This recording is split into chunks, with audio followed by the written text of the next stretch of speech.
We did a big thing when we went in with this very plane right here, this beautiful plane. We went in with those B-2s, and now I can use the word because it's been confirmed by the Atomic Energy Commission, we obliterated their nuclear capability, their potential. And their nuclear capability would have been there in about 2 months. I think it looked like it was, some people say 2 weeks. I don't know if it's 2 weeks, but a very short period of time. They were very close to having massive nuclear weapons. And these guys went in and they did a job. And that made peace possible because everybody was afraid of Iran. And now they're not afraid of Iran anymore. And Iran would like to make a deal with us.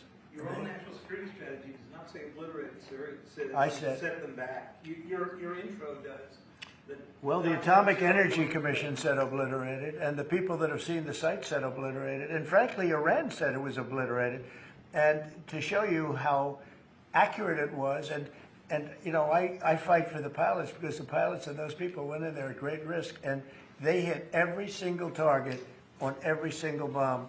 And they did a lot of damage. And for them to be given anything less than 100% of the credit is unfair. So I will tell you, the Atomic Energy Commission said it's like gonzo. It's one person actually used the term obliterated. But Iran actually said that they probably can never go there again. They can probably never start there again. If they ever started, they'd probably choose a new site. But regardless, we took out the Iran nuclear site with great talent. No other country could have done that. No other country has weapons like we do, but no other country could have done that. We have the best weapons in the world. We have the best military in the world. And when we took out Iran, that allowed for peace. There's no way that, and I really have great respect for the King of Saudi Arabia, for the Emir. I'm friend with UAE. These are great people. These are actually great people and great leaders.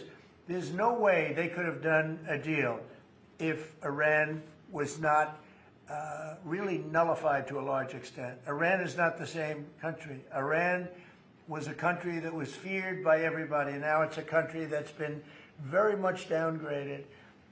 I'm sure they'll try and come back, and they're very capable people. Maybe they will, maybe they won't. They are But reconstituting their missile program quite quickly. well, you know, they can try, but it's going to take them a long time to come back. But if they do want to come back, and they want to come back without a deal, then we're going to obliterate that one too. You know, we can knock out their missiles very quickly. We have great power, and we helped Israel a lot. We were shooting down the drones. We were doing a lot of things for Israel. We did a good job for Israel, but Israel did a good job. They fought, and they all fought bravely. Look, that's a war. That's a vicious war. They're all vicious wars. When you write, hey, you covered a lot of wars. They're all vicious. We never saw a nice one, right? They're all vicious. But that was a big fight. But the big thing was the knockout of the possible nuclear capability. And it was a complete knockout of nuclear capability. That doesn't mean that over the next 2 years or 3 years they're not going to come back or not going to try. I think they got hit so hard, they may talk about trying, but I don't think they want to try. And I can tell you that they would love to be able to make a deal with me. They would love to be able to make a deal with me. And I'd love to make a deal with them if we could. You know, we were not close, but not so close, but we were reasonably there for a deal with Iran before the bombing. And they would have been much better off if they made a deal. They could have had a deal. They could have had a deal where they would have been much better off. Look at what we've done. I mean, their place is blown up. Forget about the nuclear. The nuclear is gone, but look at the damage they've suffered, the death that they've suffered. They could have had a deal with nobody would have died, no buildings would have been down, nothing would have happened. We would have blown up their nuclear. That would have been it. They could have had a great deal, but they missed that opportunity. But they would like to make a deal right now. Iran would like to make a deal with me. Mr. President, Yes, please. Yeah, thank you, Mr. President. Do you think the Senate should confirm your nominee for Religious Freedom Ambassador, Mark Walker, in time for Christmas, as you know, a Christmas gift to Christians around the world? Well, I don't know. I mean, I've heard good things about Mark. Why is something come up that I don't know about? Well, he was nominated in April, and he still hasn't received even a. Well, I'd like to see him. I mean, I'm hearing very good things about him. So I thought by asking that question, you know, something new came up. You know, there's breaking news about Mark Walker. No, yeah, I'd like to see him. I've always found him to be a high quality person, frankly. Yeah, I'd like to see that happen. I will say John Thune, though, has done a good job. He's gotten hundreds of people approved. We have a roadblock with the Democrats. They're just obstructionists, that's all. That's all they're good at is obstructing. They're not good at creating. They're only good at obstructing and wanting open borders and men and women's sports and transgender, all things that transgender for everybody, all things that people don't want. And they're obstructionists. They're doing that with healthcare. We have a great healthcare proposal where we pay all of the hundreds of billions of dollars that the insurance companies have been making. Their stock is up 1,700%. And by the way, the stock market today hit another high. 52 times we hit a high in a 10-month period. That's during my second presidency. And it's been amazing. Nobody's seen anything like it. We had the greatest economy in history in my first term. I think we're blowing it away right now. I think we're blowing it away. And again, prices were the highest they ever were.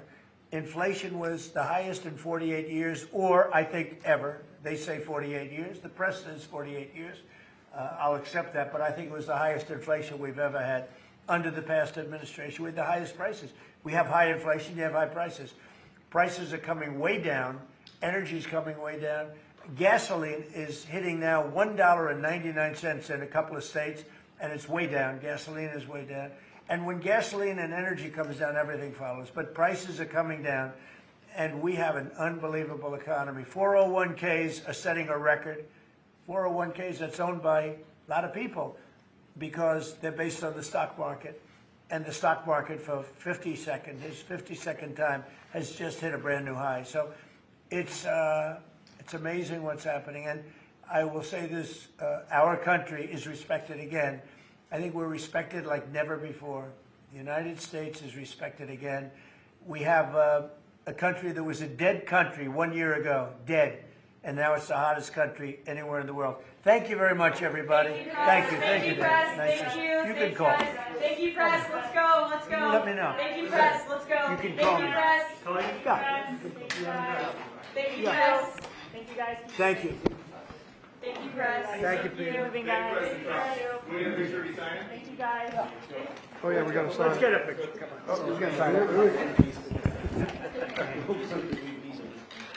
Let's get a good picture. Pulitzer Prize. This is going to be a Pulitzer Prize picture. Absolutely. Let's give him the Pulitzer Prize. He's in that. Do you like this guy? Oh, yeah, I do. absolutely. Everybody likes Albert, right? Yeah.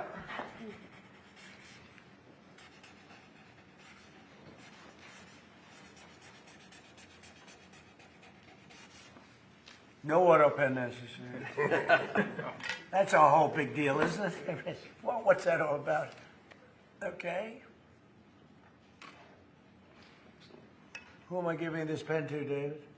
Who am I giving it to? How about Cyril? You're right. Thank What you, a sir. job he's done. That's a good choice. Thank you very much. I almost gave it to Howard.